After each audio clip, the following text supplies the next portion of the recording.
Hi everyone, this is your law faculty advocate Vivek Sharma, and I'm here with my second video in the series of contract in which we'll be discussing the second stage of contract, that is acceptance, which is given in section 2B. तो आज हम बात करेंगे acceptance की, जो कि second stage है contract का. पहला stage offer है जिसके बारे में हम already पढ़ चुके हैं अपने पहले वीडियो में, जिसको मैं उम्मीद करता हूं कि आप लोगों ने देख लिया होगा.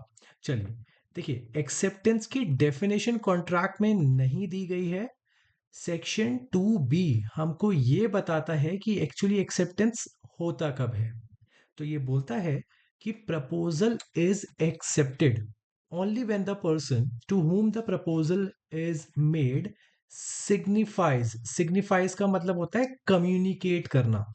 Signifies his assent thereto, यानी इसका मतलब है कि प्रपोजल को यानी ऑफर को एक्सेप्ट होना सिर्फ तब माना जाएगा जब जिसको आपने ऑफर दिया है वो अपनी एक्सेप्टेंस आप तक पहुंचा दे, आप तक कम्युनिकेट कर दे, सिग्निफाई कर दे, एक्सप्रेस कर दे या फिर व्यक्त कर दे. ठीक है, तो देखिए अब सेक्शन 3 की हम बात करेंगे सीधा सीधा. ठीक है, 2B हमको सिर्फ ये बताता है कि एक्सेप्टेंस कब मानी जाएगी या फिर प्रपोजल एक्सेप्टेंस की स्टेज पर कब आएगा. ठीक है, अब सेक्शन 3 की अगर हम बात करें तो सेक्शन 3 हमें बताता है कम्युनिकेशन ऑफ प्रपोजल या फिर acceptance of the proposal is deemed to be made. Deemed to be का मतलब होता है मान लिया जाएगा, प्रिजम्पशन ले लिया जाएगा. Deemed to be made by an act या फिर omission of the party proposing, accepting और revoking by which he intends to communicate और which has the effect of communicating it. अब देखो इस बात का मतलब क्या है. सेक्शन 3 आपको सिंपली ये बोलता है कि मान लो अगर मैं अपनी बात करूं, मान लो मैंने आपको एक प्रपोजल दिया.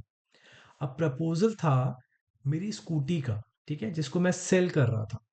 तो बेटा सिंपल सी बात है, अगर मैं अपनी स्कूटी का ऑफर देना चाहूं तो ऑफर तो मैं बहुत तरीकों से दे सकता हूं. यानी हो सकता है मैं पोस्टर लगा दूं, हो सकता है मैं आपको मैसेज भेज दूं, हो सकता है मैं आपको लेटर भेज दूं, या हो सकता है मैं आपको फेस टू फेस कॉन्वर्सेशन में ये चीज बता दूं. इसी तरीके से अगर आप मुझे एक्सेप्टेंस दे रहे हो तो आप भी इन तरीकों का इस्तेमाल कर सकते हो. तो कहीं ना कहीं अगर आपने कोई भी हरकत की, यानी आपने मुझे मैसेज भेजा या आपने मुझे आपने मुझे फेस टू फेस कॉन्वर्सेशन में बताया या फिर आपने किसी एक इंसान को भेजा आपके बिहाफ पे, जो मुझे ये बोलने आया कि सामने वाले को मेरी स्कूटी पसंद है और वो उसको लेना चाहता है. तो बेटा ये सब क्या है, ये सब एक एक्ट है, ये एक एक्टिविटी है. और ये एक्टिविटी आप क्यों कर रहे हो? क्योंकि आप इस इंटेंशन से ये सब कर रहे हो क्योंकि आप मुझे बताना चाहते हो कि आपने मेरा ऑफर एक्सेप्ट कर लिया है. इसी तरीके से मैं जितनी भी एक्टिविटी कर रहा हूँ, फॉर एग्जांपल मैं आपको मैसेज भेज रहा हूँ या मैं दुनिया में पोस्टर लगा रहा हूँ या मैं एडवर्टाइजमेंट चलवा रहा हूँ, तो ये मैं क्यों कर रहा हूँ? मेरी इंटेंशन ये है कि मेरा ऑफर आप तक पहुंचे, सब लोगों पे पहुंचे, है ना.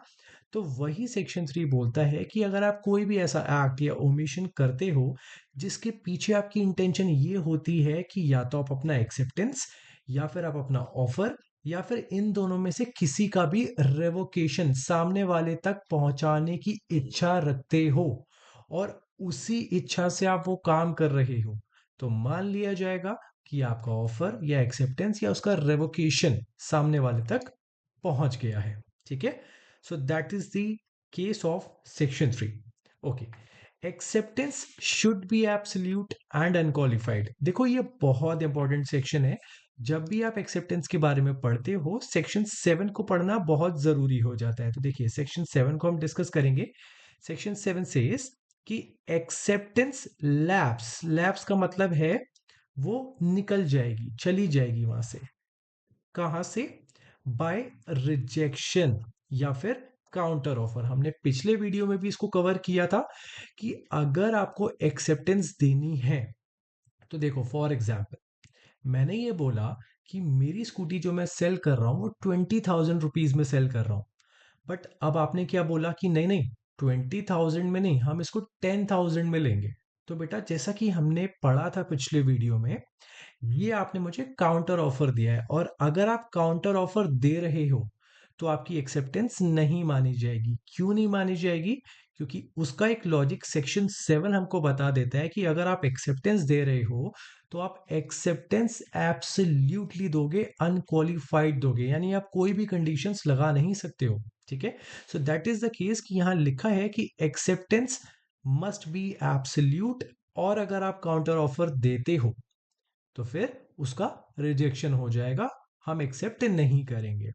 Okay, an acceptance with a variation is no acceptance. देखो यहां लिखा है कि अगर आपने कोई भी वेरिएशन किया मेरे ऑफर में, आपने कोई भी बात बदली, तो फिर हम उस बात को एक्सेप्टेंस नहीं मानेंगे। A counter proposal must be accepted by the original promiser before a contract is made। हाँ, ये जरूर हो सकता है कि अगर आपने बोला कि मैं स्कूटी 20,000 में बेच रहा हूं बट आप इसको 10,000 में लेना चाहते हो, और आपकी ये बात सुनकर मैंने एक्सेप्ट कर लिया कि ठीक है 10,000 में मुझे चलेगा, आप मुझे 10,000 दे देना।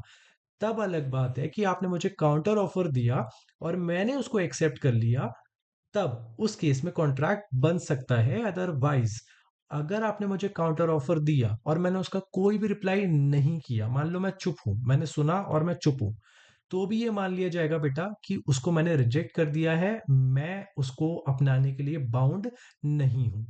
सो the first case in this sub topic is height versus range. ठीक है, हाइट वर्सेस रेंज का जो केस था, देखो उसमें लिखा है कि बाय कंडीशनल एक्सेप्टेंस और काउंटर ऑफर, कि जब आप कंडीशनल एक्सेप्टेंस देते हो या काउंटर ऑफर देते हो, the original offer is deemed to be rejected, तो ओरिजिनल ऑफर को रिजेक्ट मान लिया जाता है। Once the original offer is destroyed, अगर आपने मेरे ओरिजिनल ऑफर को, मेरे स्कूटी के 20,000 के ओरिजिनल ऑफर को डिस्ट्रॉय कर दिया अपना काउंटर ऑफर देकर, तो मेरा जो ओरिजिनल ऑफर है स्कूटी का वो डेड मान लिया जाएगा, यानी अब कॉन्ट्रैक्ट हो ही नहीं सकता, आपने काउंटर कर दिया मुझे। ठीक है, और ये एक्सेप्ट नहीं किया जाएगा अनलेस रिन्यू ना कर दिया जाए। भाई रिन्यू ना कर दिया जाए इस बात का मतलब ये हो जाएगा कि मान लो अगर मैं आपको एक फ्रेश ऑफर दूं कि चलो ठीक है, मैं आपकी बात का ध्यान रख के अपनी स्कूटी का फिर से ऑफर निकाल रहा हूं जिसको मैं बेचना चाहता हूं अब 10,000 में, क्योंकि आप 10,000 में लेना चाह रहे हो, तब ठीक है मैंने आपको फ्रेश ऑफर दिया और आपने एक्सेप्ट कर लिया। ठीक है, so in this case an offer to sell a farm for 1,000 euro, 1,000 pound, ठीक है, was rejected by the plaintiff. भाई 1,000 रुपए का फार्म बेच रहा था, सामने वाले ने कितना ऑफर किया, 950, बट बेचना कितने में था दूसरे वाले को, 1,000 में। तो भाई जब आप 950 का ऑफर दे रहे हो तो ये तो काउंटर ऑफर हो गया, तो उसने रिजेक्ट कर दिया। ठीक है, और बाद में क्या हुआ कि मान लो आपने मुझे बोला कि 950 दोगे आप, बट मैंने बोला था कि मैं तो 1,000 में ही अपना फार्म दूंगा, आपने बोला 950, मैंने मना कर दिया। अब आपने बोला ठीक है भाई साहब, आप 1,000 ही ले लीजिए, तब भी मैंने मना कर दिया। तो बेटा ये बिल्कुल किया जा सकता है कि जैसे ही आपने मुझे काउंटर ऑफर दिया, मेरा ओरिजिनल ऑफर डेड हो चुका था, तो अब आप मुझे 1,000 भी अगर दोगे तो I am not bound to accept your acceptance, मैं बाउंड नहीं हूं। And that is the judgement which was given in Hyde versus range. ठीक है, चलिए आगे आ जाएंगे। देखिए सेकंड केस भी बहुत हद तक यही कहता है, जो कि है Badri Prasad versus state of MP. ठीक है, acceptance should be of the whole of the offer, कि अगर मैंने आपको ये बोला कि मैं अपनी स्कूटी बेच रहा हूं और स्कूटी के साथ उसका कवर भी है, ठीक है, तो इस पूरे ही ऑफर को आपको एक्सेप्ट करना पड़ेगा। आप ये नहीं कह सकते कि जी स्कूटी मेरे काम की है, मैं तो बस स्कूटी रख लेता हूँ, कवर मुझे चाहिए ही नहीं। नहीं, आप कभी भी ऐसा नहीं कर सकते हो कि आप अपने फायदे का कोई भी एक पार्ट अपने पास रख रहे हो, बाकी को रिजेक्ट कर देते हो। नहीं, ऐसा नहीं हो सकता है। So that was the judgement which was given in Badri Prasad versus state of MP. ठीक, अच्छा इसमें एक बहुत अच्छी ऑब्जर्वेशन यहां पर दी गई है, अ मेयर इंक्वायरी। अगर आप सिर्फ इंक्वायरी कर रहे हो सामने वाले से कि अच्छा आपका ऑफर क्या है, अच्छा उसके टर्म्स एंड कंडीशंस क्या है, तो सामने वाला ये नहीं बोल सकता कि देखो देखो ये मुझे काउंटर ऑफर दे रहे हैं। नहीं, आप बस मुझसे जानना चाह रहे हो कि मेरी स्कूटी कितने की है, मैं उस स्कूटी के साथ क्या टर्म्स एंड कंडीशंस लगा रहा हूँ। So that is the case कि यहाँ लिखा है mere inquiry as to the terms of the offer does not mean a counter offer. ठीक है, चलिए आगे चलेंगे। देखिए, अब एक चीज हो जाती है बेटा, प्रोविजनल एक्सेप्टेंस। प्रोविजनल एक्सेप्टेंस का सिंपली मतलब ये होता है कि कई बार मान लो मैंने अपनी स्कूटी का ऑफर निकाला कि भाई ये स्कूटी जो है ये 20,000 रुपीज की है। अब आपने एक्सेप्ट कर लिया, आपने मुझे एक्सेप्टेंस भेजी, बट ये जो एक्सेप्टेंस है ये अभी प्रोविजनल है। कैसे? भाई हो सकता है मैंने ये लिखा हो अपने एडवर्टाइजमेंट में या अपने ऑफर में कि मैं अपनी स्कूटी बेच रहा हूं, और अगर आप एक्सेप्टेंस मुझे भेजोगे तो मैं उस एक्सेप्टेंस को रिव्यू करूंगा कि मुझे वो स्कूटी आपको देनी है या नहीं देनी है। तो अगर मेरी तरफ से आपकी एक्सेप्टेंस का मैसेज आ गया कि भाई ठीक है, मैंने आपकी एक्सेप्टेंस को एक्सेप्ट कर लिया है, तब वो फाइनल एक्सेप्टेंस मानी जाएगी। वरना तब तक, जब तक मैं आपकी एक्सेप्टेंस को एक्सेप्ट नहीं कर लेता, तब तक वो प्रोविजनल एक्सेप्टेंस ही रहेगी। सो दैट इज द केस जिसको मैंने प्रोविजनल एक्सेप्टेंस में आपको दिया है। ठीक है, अब इसी चीज के जो केस लॉ हैं वो है, पहला है हरद्वार सिंह वर्सेस बागुन सम्प्रोई। देखो, confirmation of acceptance still in progress. Basically इस केस में यही हुआ था जो मैंने अभी आपको बताया कि जब तक सामने वाला आपकी एक्सेप्टेंस को मान नहीं लेता, अपना नहीं लेता, तब तक आपकी एक्सेप्टेंस प्रोविजनल ही रहती है। ठीक है, second is Bengal coal company versus Homi Wadia. बहुत ही फेमस केस है ये। अब देखो इसमें क्या है, इसमें सिंपल सी बात उन्होंने ये दी है, आपने एक चीज सुनी होगी, टेंडर, है ना, गवर्नमेंट अक्सर टेंडर निकालती है। तो जो टेंडरर होता है, यानी जिसने टेंडर निकाला है, वो कभी भी अपने टेंडर को वापस ले सकता है। भाई फॉर एग्जांपल मैंने एक टेंडर निकाला, मैंने उस टेंडर में लिखा कि मुझे ऐसे ऐसे इतना काम करवाना है, और जिस जिसको इंटरेस्ट है वो मेरे टेंडर में अप्लाई करे कि वो मेरा काम कितने रुपीज में करके दे देगा। भाई बहुत सारी कंपनीज होती हैं जो टेंडर में अप्लाई करती हैं।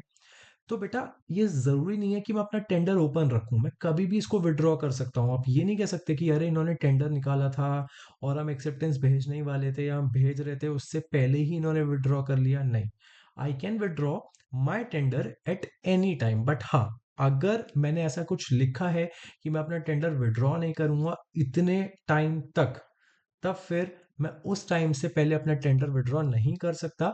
या फिर अगर कोई लॉ है कंट्री में जो ये बोले कि भाई देखो अगर आप टेंडर निकालते हो तो एटलीस्ट 7 डेज या 14 डेज तक आपको उसको रखना ही पड़ेगा एडवर्टाइजमेंट में, या होल्ड करके रखना पड़ेगा, उससे पहले आप विड्रॉ नहीं कर सकते हो, तब अलग बात है, मैं उससे पहले विड्रॉ नहीं कर सकता। But the general provision is कि मैं एक टेंडर को कभी भी विड्रॉ कर सकता हूँ। ओके, ओके, देखिए last case is Union of India versus Madala Thathaiah. देखो इसमें क्या हुआ था, a clause is a tender authorising the party inviting tenders to terminate the contract at any time for the future supplies, does not destroy the very basis of contract and the clause is valid। भाई देखो अगर मैंने ये लिख दिया, मान लो मेरी और आपकी कंपनी का एक कॉन्ट्रैक्ट हुआ कि मेरा जितना भी काम है वो आपकी कंपनी करेगी, बट उसी कॉन्ट्रैक्ट में मैंने ये भी लिख दिया है कि अगर बाय चांस मुझे कोई भी गड़बड़ी लगती है तो मैं इस टेंडर को कैंसिल कर सकता हूं। तो बेटा ये जो क्लॉज है ये वैलिड माना जाएगा, क्योंकि इस क्लॉज की वजह से अगर मैं आपका टेंडर कैंसिल कर भी दूं तो ऐसा नहीं है कि वो पूरे कॉन्ट्रैक्ट का अल्टीमेट बेसिस ही खत्म हो गया। भाई बहुत सारी चीजें भी हो सकती हैं, देखो सिंपल सी बात है, मेरा और आपका जो कॉन्ट्रैक्ट था वो हो सकता है कि सिर्फ एक कॉन्ट्रैक्ट में मैंने आपको एक काम दिया था। फॉर एग्जाम्पल मेरे कॉन्ट्रैक्ट में मैंने आपसे ये वादा करवाया था कि आप रोड बना के देंगे मुझे, आप मुझे बहुत सारे फ्लैट्स बना के देंगे। तो अगर मान लो मुझे किसी भी चीज में गड़बड़ी लगती है, फॉर एग्जाम्पल रोड वाले काम में अगर मुझे गड़बड़ी लग रही है, मैं उसको कैंसिल कर दूंगा। बट इसका मतलब ये नहीं है ना कि पूरे कॉन्ट्रैक्ट का फंडामेंटल इंपॉर्टेंस ही खत्म हो गया। भाई ठीक है, आपने रोड वाला जो काम है वो खत्म कर दिया, but still the ultimate object was road and flats, तो फ्लैट्स वाला काम बचेगा। So that is the case of Union of India versus Madala. Okay, the last topic is mode of acceptance, sorry second last topic, mode of acceptance, कि भाई acceptance को दिया किस तरीके से जाएगा। तो सिंपल सी बात है, किसी भी तरीके से आप दे सकते हो, बट वो रीजनेबल होना चाहिए, है ना।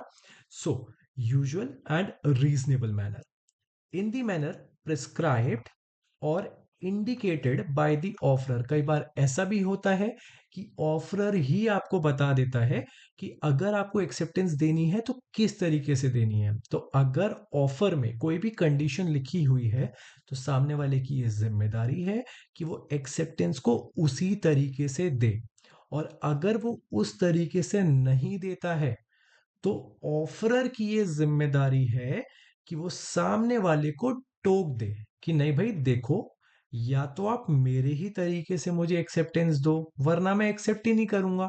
ठीक है। So an acceptance given in any other manner may not be effective, particularly where the offerer clearly insists that the acceptance shall be made in the prescribed manner। ठीक है। तो सेक्शन 7 में ये चीज दी हुई है साफ साफ कि भाई मेरी जिम्मेदारी है मैं आपको टोक दूं कि भाई अगर मैंने बोला है कि एक्सेप्टेंस मैं सिर्फ मैसेज के तरीके से ही लूंगा तो आप मुझे मैसेज ही भेजोगे। अगर आपने मुझे मैसेज भेजा और मैंने नहीं टोका तो ये मान लिया जाएगा कि मैंने आपके उस तरीके को भी एक्सेप्ट कर लिया है। भाई एक एग्जांपल समझो, मान लो मैंने अपनी स्कूटी का ऑफर निकाला कि भाई I am selling my scooty for 20,000 rupees, और whoever buys or wishes to buys, they need to send me a message on WhatsApp। ठीक। अब आपने क्या किया, आपने WhatsApp नहीं किया, आपने मुझे कॉल कर दिया। मैंने कॉल उठाया, आपकी बात सुनी और आपको टोका नहीं कि भाई देखो मुझे तो मैसेज करो, मुझे कॉल क्यों कर रहे हो। तो अगर मैंने नहीं टोका, जो कि मेरी जिम्मेदारी है एज पर सेक्शन 7, तो बेटा मान लिया जाएगा कि मैंने आपके कॉल वाले मेथड से ही एक्सेप्टेंस को अपना लिया है। तो मेरी जिम्मेदारी बनती है कि मैं आपको टोक दूं कि भाई देखो ऐसे नहीं चलेगा, मुझे आप मैसेज ही भेजो। और अगर मैंने आपको टोका तो आपको मैसेज करना पड़ेगा, आपका कॉल वाला तरीका नहीं माना जाएगा। So that is the case of mode of acceptance. Okay. So there is a case law, Elias Eliason versus Henshaw. इसमें क्या हुआ, ए ने ऑफर किया बी को to send the acceptance by wagon. B sent it by post, thinking it would reach expeditiously. The post arrived after the time of wagon. It was held not bound by the acceptance। भाई देखो तरीका बता दिया सामने वाले ने, but आप उस तरीके से दे ही नहीं रहे हो, तो सामने वाला इसको एक्सेप्ट नहीं करेगा। And the last is while offer subsisting, जब तक ऑफर खुला है, कंटिन्यूएंस में है, उस केस में क्या होगा।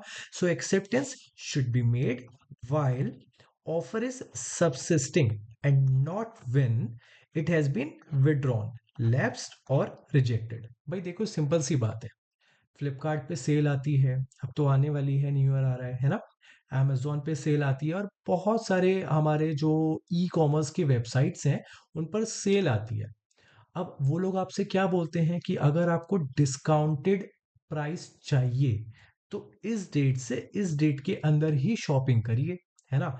और अगर आप उस डेट के बाहर जाके शॉपिंग करोगे तो क्या वो आपको डिस्काउंटेड प्राइस देंगे, नहीं देंगे, क्योंकि ऑफर जो है वो लिमिटेड टाइम पीरियड के लिए ही खुला है। तो वही वो आपसे बोल रहा है कि जब तक ऑफर सबसिस्ट करेगा, कंटिन्यूएंस में रहेगा, तभी तक आपको एक्सेप्टेंस दे देनी है। अगर ऑफर लैप्स हो गया यानी चला गया या खत्म हो गया या रिजेक्ट कर दिया, उसके बाद आपकी दी गई एक्सेप्टेंस वैलिड नहीं मानी जाएगी। ठीक है। सो आई होप आपको मेरा ये वीडियो समझ में आया होगा और आपकी प्रिपरेशंस अच्छे से चल रही होंगी। Thank you very much and stay tuned for more such videos.